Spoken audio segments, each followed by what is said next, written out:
Pleasure to be with you here this morning at the opening of the 2014 International Food Festival and also the International Conference on Oceans and Rivers.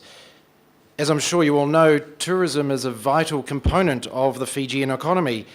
However, it is also an industry that needs to work hard to ensure that what helps make Fiji such an attractive holiday destination for literally hundreds of thousands of people a year is also managed in a responsible and sustainable manner that will allow for our future generations.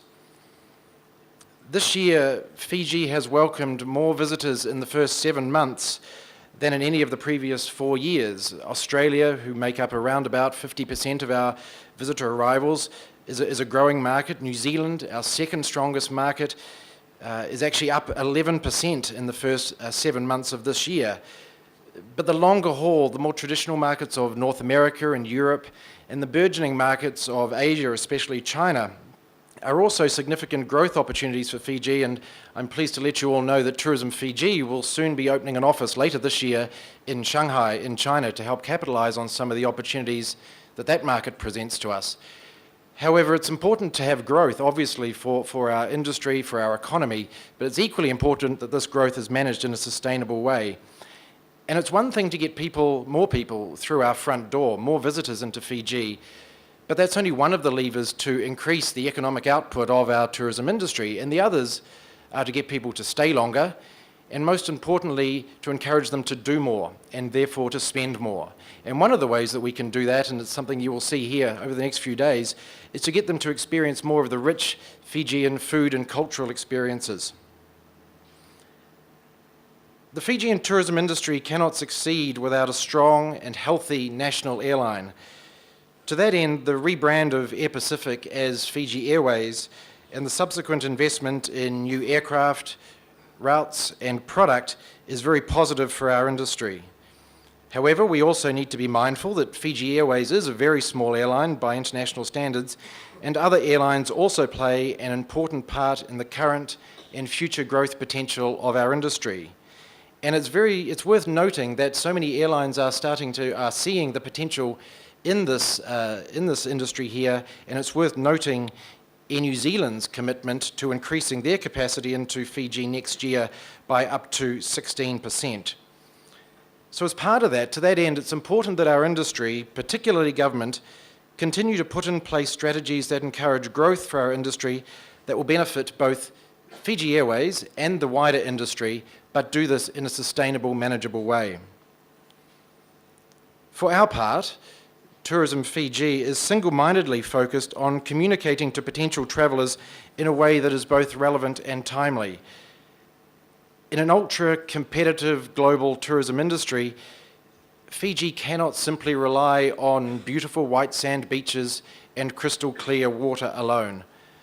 All, and I repeat, all of our source markets have other destinations that, to be frank, have equally nice beaches, and in many cases are just as easier to get to and oftentimes cheaper to get to. So we have to fight harder.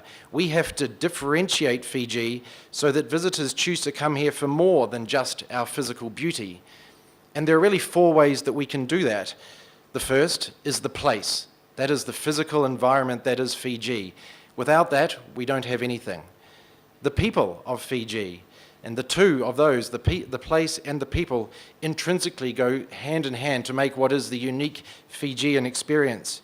But the other two are, the third pillar is the experiences. What people do here in Fiji, how they experience our beautiful environment, how they interact with our people, which leads to the fourth one, which is arguably the overriding of all of them, which are the connections that people make when they are on holiday. And those can be connections that they make with their fellow travellers. It can be connections that they make with the people that they meet whilst here in Fiji, and it's the connections that they make with the physical environment. And this is where the food of Fiji can play such an important part in both marketing our destination, but also ensuring visitors who come here have a uniquely Fijian and quality experience. To be honest, we know that for such a long time, the food in Fiji has not enjoyed a strong reputation amongst visitors, perceived of being of not a great standard and sometimes overpriced. Thankfully, those days are now gone, and we know that the standard of food to be enjoyed in Fiji is now quickly becoming world-class. Chefs from both Fiji and overseas, and it's great to see Chef Lance from Castaway sitting here beside us, he and others are redefining what Fijian food is all about in the modern age. But most importantly, these chefs are also imparting their knowledge onto the next generation of local chefs to ensure they can bring a uniquely Fijian style to visitors' food experience whilst in Fiji. The 2000 International Food Festival can play a very important part in this development story. The event will showcase tastes from around Fiji, but also the wider Pacific and the world. Combining the theme with food that is sustainably sourced from oceans and rivers provides a great opportunity to not only showcase incredible food, but show our people how the tourism industry can work alongside the sustainable use of our environment to ensure our precious natural resources remain strong for generations to come. I would like to wish all involved in this event a very, very successful inaugural event. Vinaka Vakalevu.